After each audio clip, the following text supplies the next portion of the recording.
চান্দার আলী হালিল পাশা উসমানীয় ইতিহাসের বিতর্কিত রূপকার।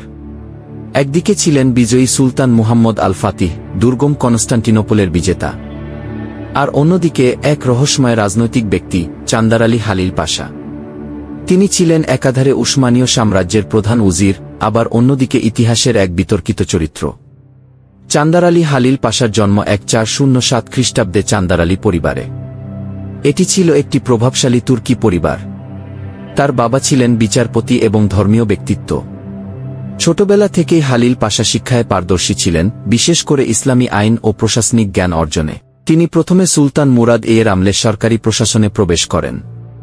কৌশলী, বিচক্ষণ ও বিচারে দক্ষ, এই গুণেই অল্প সময়েই তিনি গ্র্যান্ড ভিজিয়ার অর্থাৎ প্রধান উজিরে পরিণত হন। রাষ্ট্রীয় সিদ্ধান্তে তার ভূমিকা ছিল অপ্রতিরোধ্য। যখন যুবরাজ মুহাম্মদ সিংহাসনে অধিষ্ঠিত হন, তখন হালিল পাশা তার যোগ্যতা নিয়ে সন্দিহান ছিলেন। ইতিহাস বলে, হালিল পাশা কনস্টান্টিনোপল আক্রমণের বিরুদ্ধে ছিলেন। তিনি হয়তো রাজনৈতিক স্থিতিশীলতা চাচ্ছিলেন, কিন্তু ফাতিহ চাইছিলেন ইতিহাস বদলাতে। অনেক ঐতিহাসিক মনে করেন হালিল পাশা বাইজেন্টাইনদের সঙ্গে যোগাযোগ রেখেছিলেন এবং যুবরাজ মুহাম্মদকে সিংহাসনচ্যুত করার চেষ্টা করেছিলেন। ফাতিহ সিংহাসনে পূর্ণ শক্তিতে ফিরে আসার পর এই বিশ্বাসঘাতকতার মূল্য তাকে চরমভাবে দিতে হয়। 1453 সালে কনস্টান্টিনোপল বিজয়ের কিছুদিন পর মুহাম্মদ আল ফাতিহ তাকে গ্রেফতার করে বিচারের মুখোমুখি করেন।